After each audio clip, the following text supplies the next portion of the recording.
Pupil book, page number 54 to page number 61, and Workbook, page number 28 to page number 31.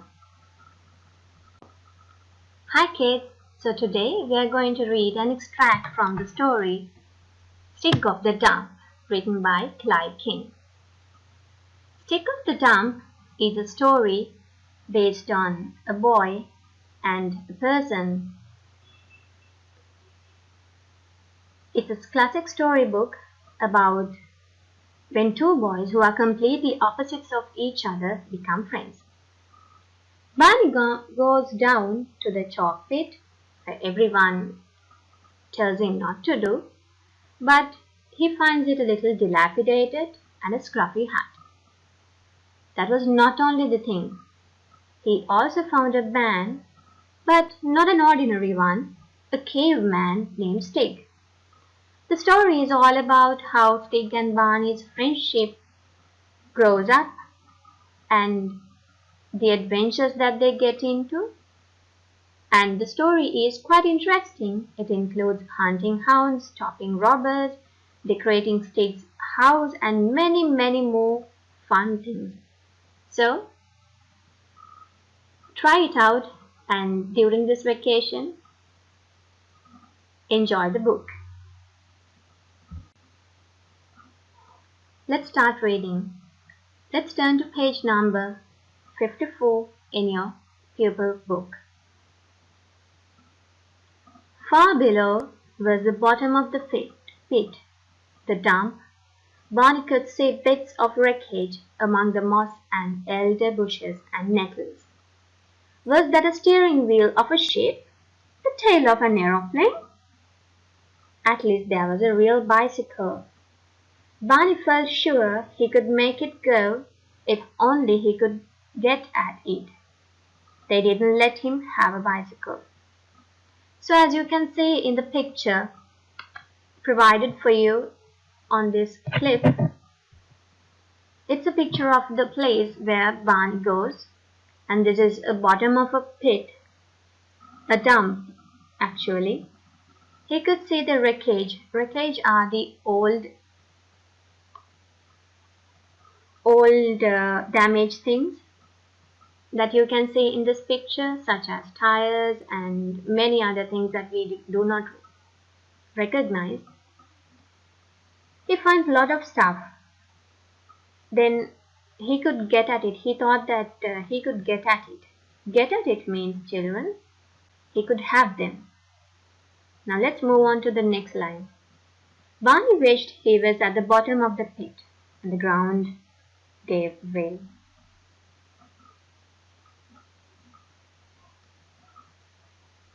Barney felt his head going down and his feet going up. There was a rattle of falling earth behind him. Then he was falling, still clutching the clump of grass that was falling with him. This is what it's like when the ground gives way, thought Barney. Then he seemed to turn a complete somersault in the air, bumped into the ledge of the chalk halfway down, crashed through some creepers and ivy branches, and landed on a bank of moss. His thoughts did those funny things they do when you bump your head and you suddenly find yourself thinking about what you had for dinner last Tuesday, all mixed up with 7 times 6. Barney lay with his eyes shut, waiting his thoughts to stop being mixed up. Then he opened them. He was lying in a kind of shelter. Looking up, he could see a roof, or part of a roof made of elder branches, and a very old rotten carpet and rusty old sheets of iron. There was a big hall, through which he must have fallen. He could see the white walls of the cliff, the trees and the creepers at the top, and the sky with clouds passing over it. Barney decided he wasn't dead. He didn't even seem to be very much hurt. He turned his head and looked around him. It was dark in this den. After looking at the white chalk, and he couldn't see what sort of.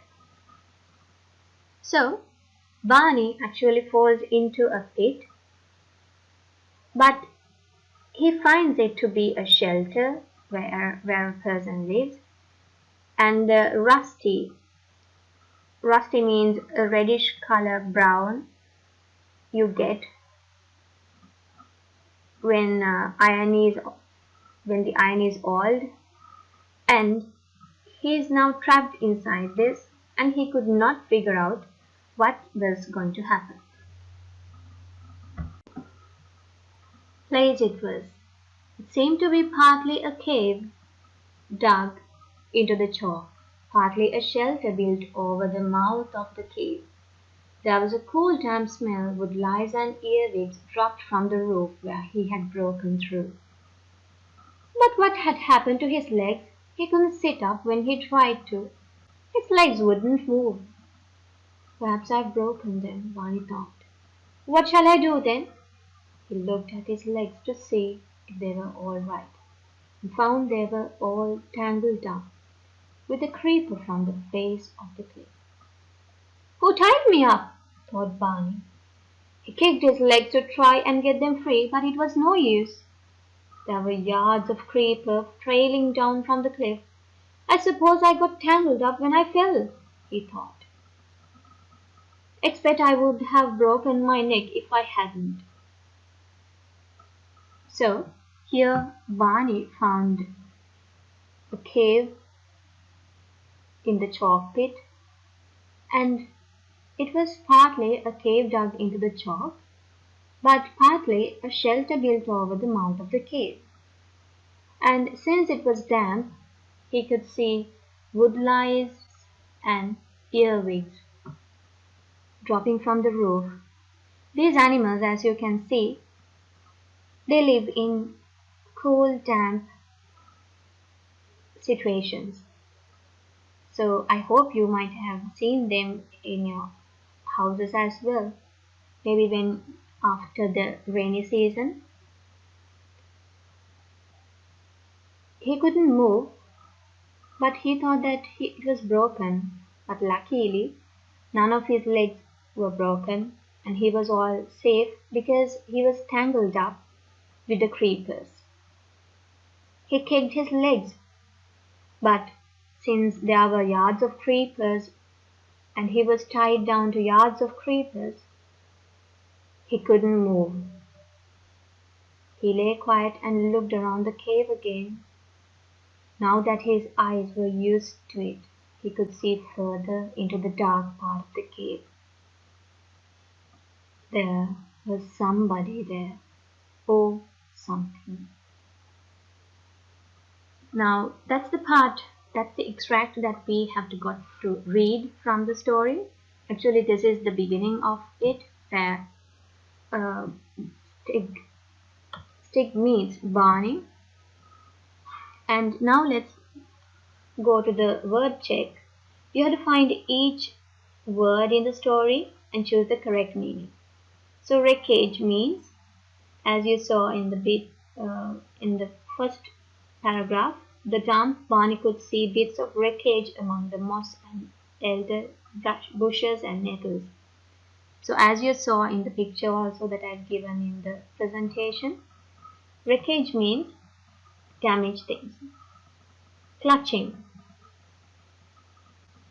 The word clutching means holding to. He was still holding to the clump of grass that was falling with him. Somersault. Somersault is jumping down. Rotten means falling to pieces. You might have seen rotten bread and rotten stuff, they fall into pieces. They are not attractive. Rusty is a reddish brown color. Den is a secret place. Partly means a little bit. So as I've mentioned in the first paragraph in page number 55, it says, seem to be partly a cave and half a shelter. So partly means a little bit. Find the phrases and discuss what they mean. Get at it.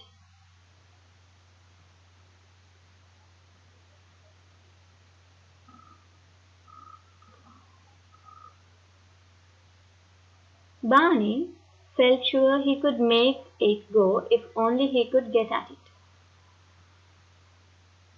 So get at it means, children, he could have them. Gave way.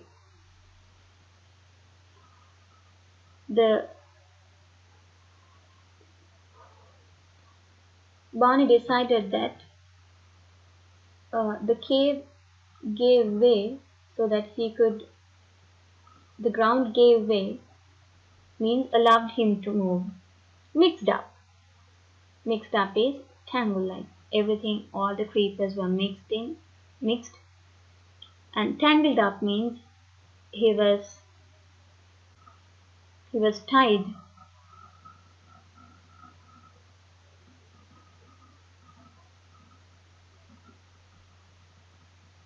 In a confused mass. Copy the sentences, choosing the best word or phrases to complete each one. So, in your comprehension given in page number 56, you may see this. Barney thought he could see the steering wheel of a ship or a car or a bus.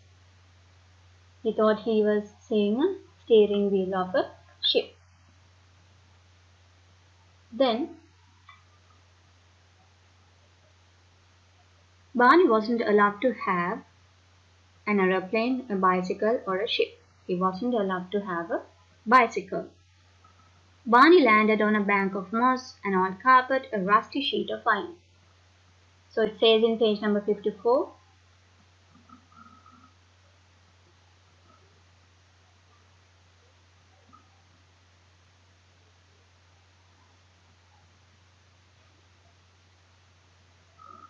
he was lying in a kind of a shelter. Looking up, he could see a roof or a part of a roof made of elder branches and a very old rotten carpet and rusty old sheets of iron.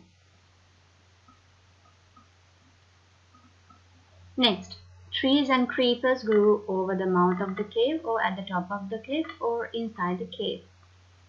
Trees and creepers were over the mouth of the cave, as you can see in the picture given in page 54.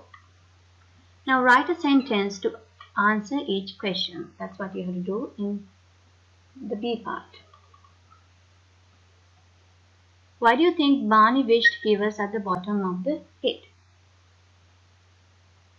So, why do you think he was at the bottom? Think and write. Why do you think Barney lay quiet after he had fallen? So after he had fallen, he was all tied up and he thought that his leg was broken, and that's why he was quietly laying down. We are told what happened to Barney, but not how he felt. Imagine you're Barney and describe your thoughts and feelings when you are looking over the cliff into the dump. When you're looking over a cliff into the dump, if you can imagine it in your head, we might get a little bit scared when you look over the cliff into the dump. Have fallen into the shelter. When you are fallen into the shelter, what would you feel? Thought you might be injured.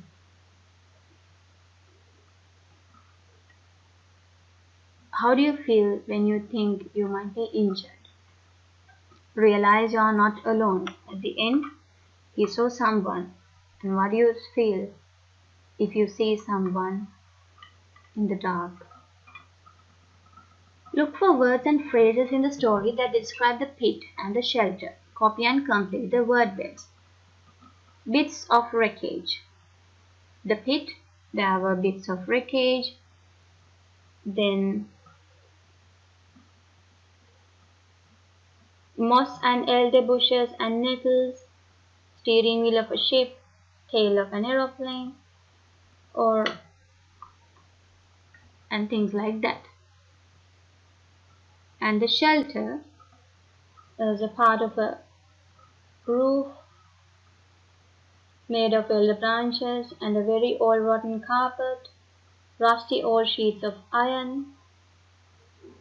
So you have to write them down so that you could understand the phrases, sets of words which describe the pit and the shelter. Synonyms and phrases. Synonyms are similar words. They have the same meaning. Phrases are sets of words. A phrase has more than one word. Now here, instead of the word gave way, the writer could have easily written slipped away or fell away or tumbled down. Now let's move on to the vocabulary section in the Unit 7 in the workbook. You have to complete the A part giving synonyms for the words that are underlined. Poor, made a poor decision. Instead of the word poor, you can use the synonym miserable. Great. Instead of writing the word great, we can say had much success. Third one, let down a friend. Let down a friend. Instead of writing let down a friend, you can simply say disappoint a friend. Facing a difficult challenge. Difficult gives the synonym hard.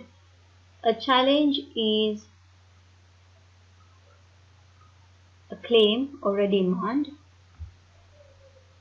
And now in the B part, you have to choose one of the phrases in activity and write your own sentence.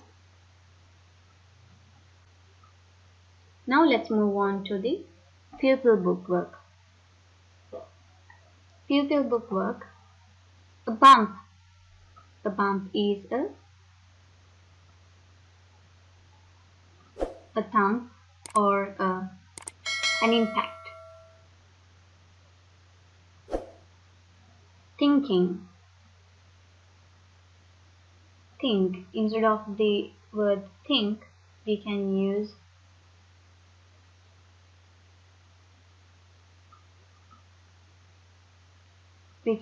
the synonym ponder, contemplate, reflect, and such.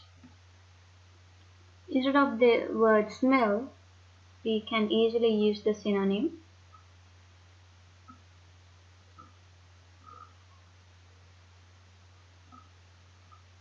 odor, O-D-O-U-R, hurt, pain can be used for the word pain. Huge, synonym is big. Huge means big. A den.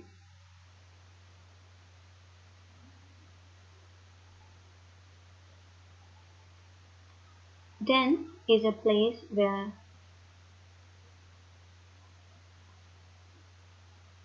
the Stig was found. Cave can be the synonym for den. Here are some phrases from the story Stig of the Dump. We write the phrases using synonyms for the words that are underlined. The first has been done for you.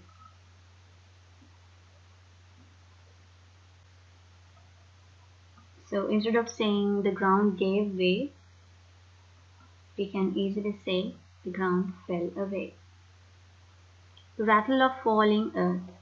Rattle is the noise that the earth gives when it's falling down.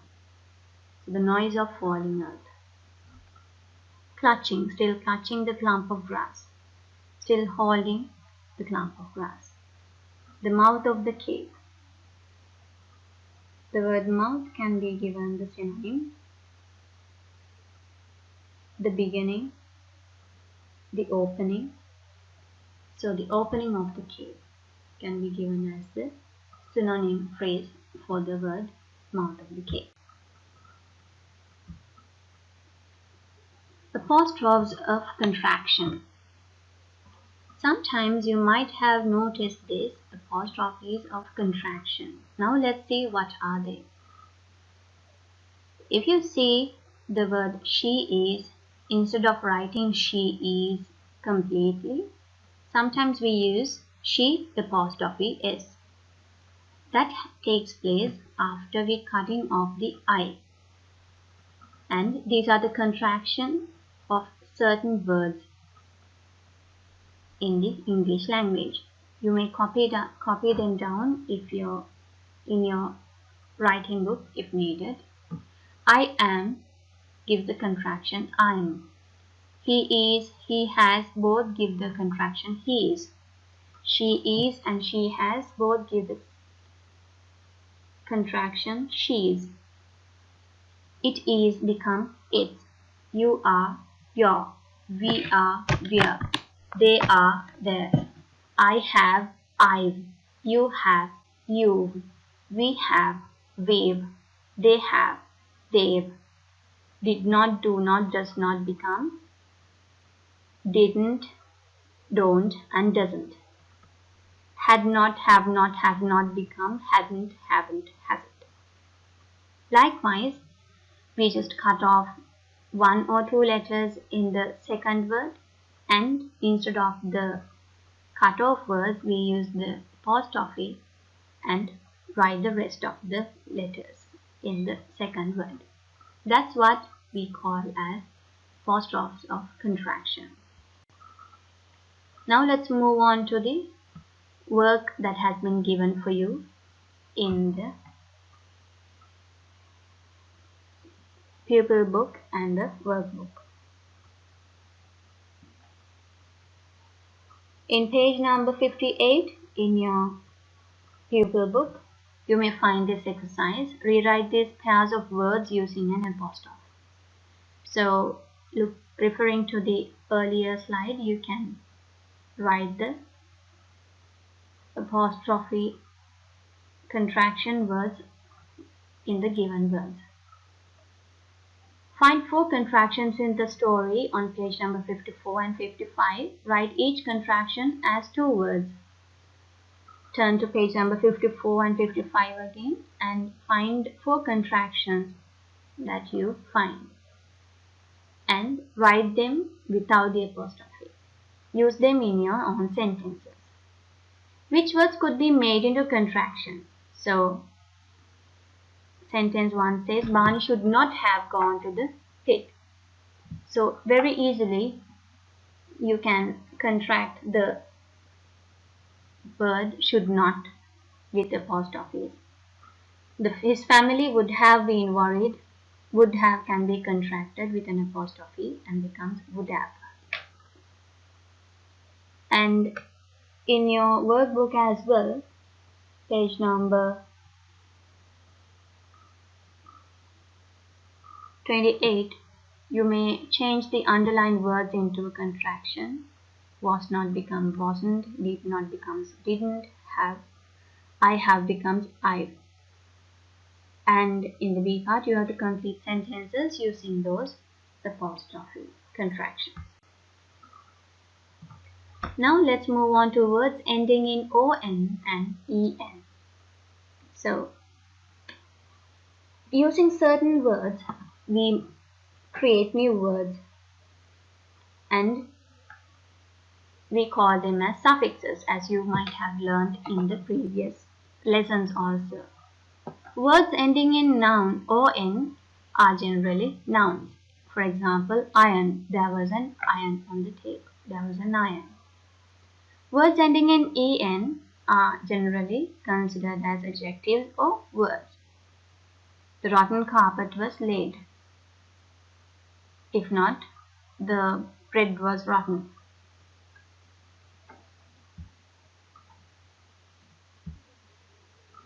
Now, check your paper book, page number 59. You will find the following exercises to be completed. A part. Fill in the blanks. Question number 1 says bones of the body, skeleton. Adjective to describe something that is gold in color is golden. A type of a cloth or thread, nylon. Fastens clothes, button.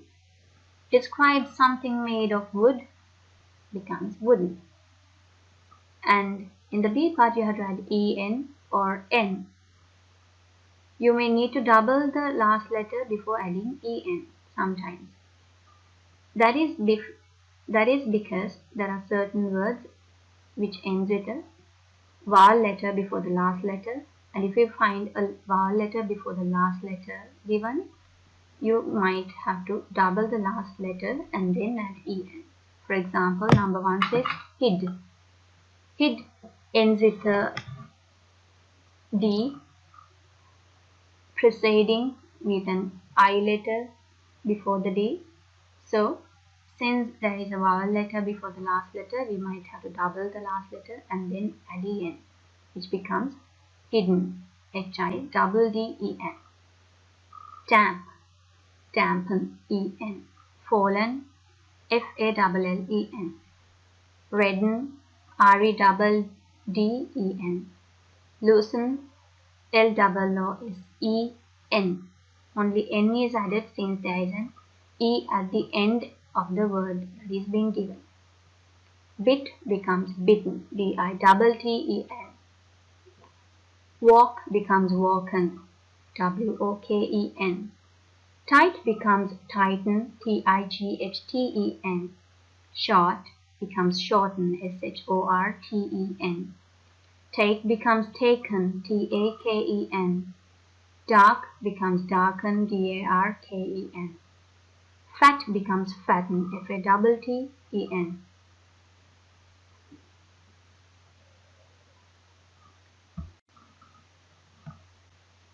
Now let's complete this word using E-N-O-O-N.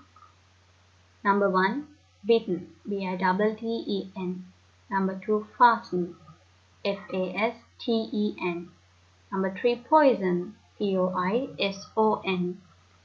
Number 4, rotten. R-O-T-T-E-N. Number 5, hidden. H-I-D-D-E-N. Darken. D-A-R-K-E-N. Lighten. L-I-G-H-T-E-N. Marathon.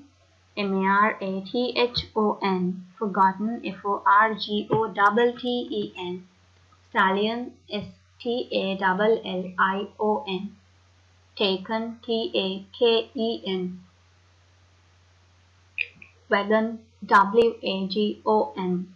Cotton. C-O-T-T-O-N. Relation. R-E-L-A-T-I-O-N. Lengthen. L-E-N-G-T-H-E-N. In the B part, you have to either add E-N or N to the word. Gladden. Before you add the E-N, you have to double the last letter since there's an A, which is a vowel letter before the last D. So it becomes G-L-A-D-D-E-N. Stolen. Since there's an E at the end, we only put N at the end. Number 3, brighten. B-R-I-G-H-T-E-N. Number 4, roughen. R-O-U-G-H-E-N. Number 5, sadden. S-A-D-D-E-N. Since there is a before the last letter.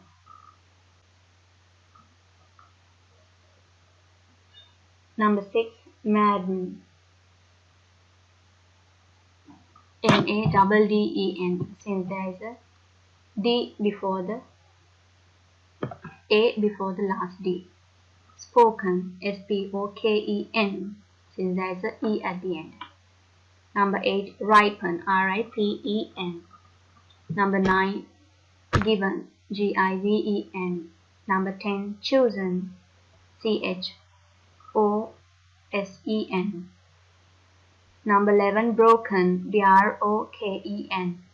Number 12, driven. D-R-I-V-E-N.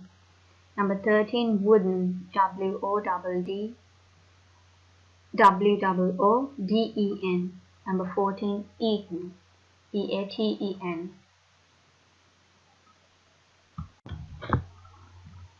Noun phrase. Noun is a name of a person or a place or a thing. A phrase is a group of words that doesn't make sense.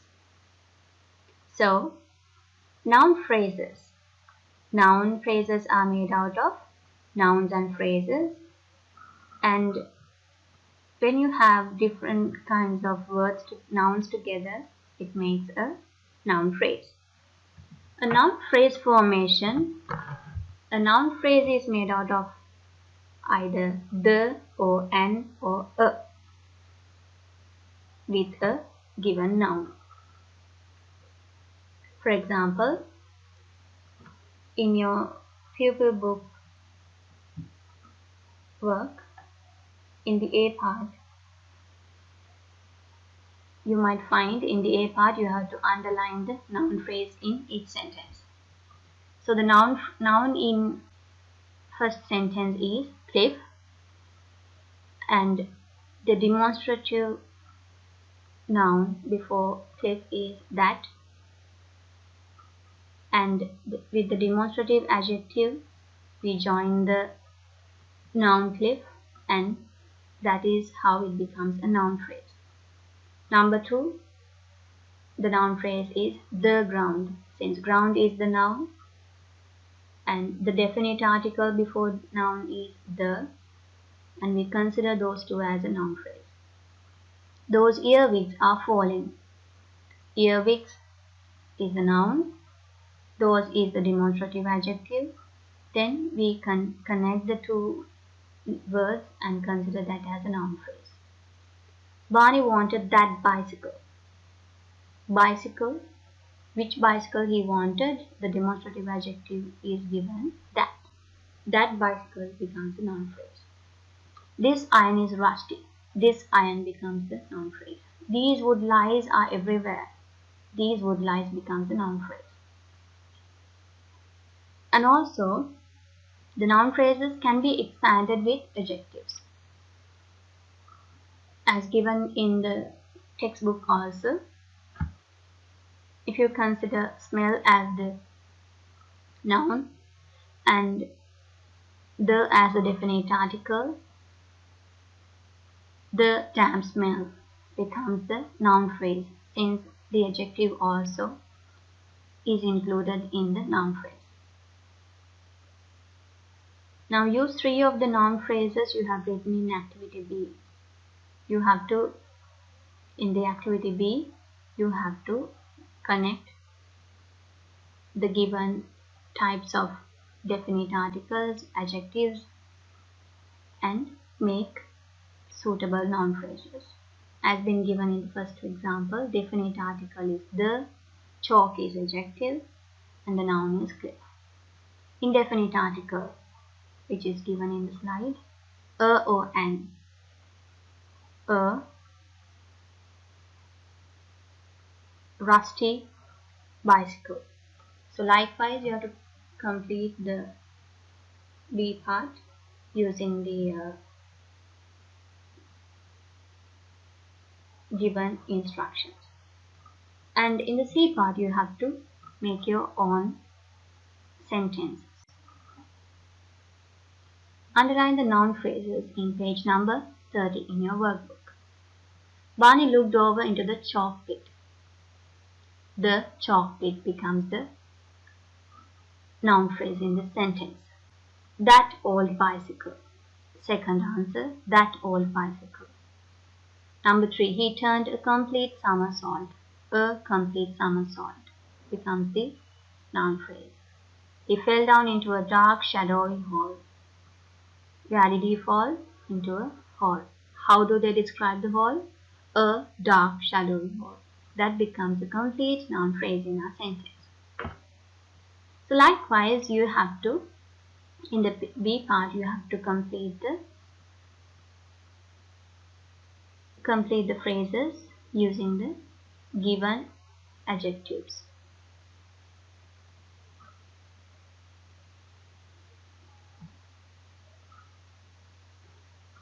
In the C part, you have to add ing to the given noun and make adjective phrases, noun phrases. Rattle, rattling stones. Rattle becomes rattling after adding ing. Mix becomes mixing after adding ing. Kick becomes kicking. Steer becomes steering. Crash becomes crashing. Likewise, you have to add ing to the adjectives and add a suitable noun to it. Now, in the last part, we have setting and characters. The setting of a story affects what characters do. The setting, as being given in the Stig of the dump,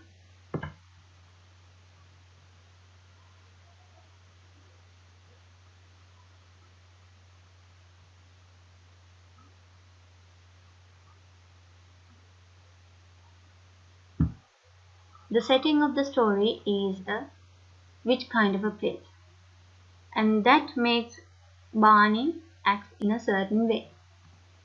The characters will act normally in a familiar, ordinary setting, but if the setting is different, then they will act differently. Just imagine yourself lost in a jungle. It's not like that you're in the house where you're used to live. So the way that you will behave will be different. Now imagine a large park or a garden where you might go to play. Write a description of a walk through it and what you would do. Use interesting adjectives and noun phrases that your reader can picture. So in the workbook, you can answer the questions to describe your feelings in 2 different settings. What does it look like? An ordinary day in a park or a garden. What can you hear? So it will be sunny and you will hear the noises of birds, and maybe if it is a busy area, you might hear the noise of the vehicles and children playing around. How do you feel when you walk through the park or garden? And what do you feel when you leave the place? And in the second setting, you meet a strange creature while you're walking in the park. So think of the different feelings that you will feel in this setting and write them down.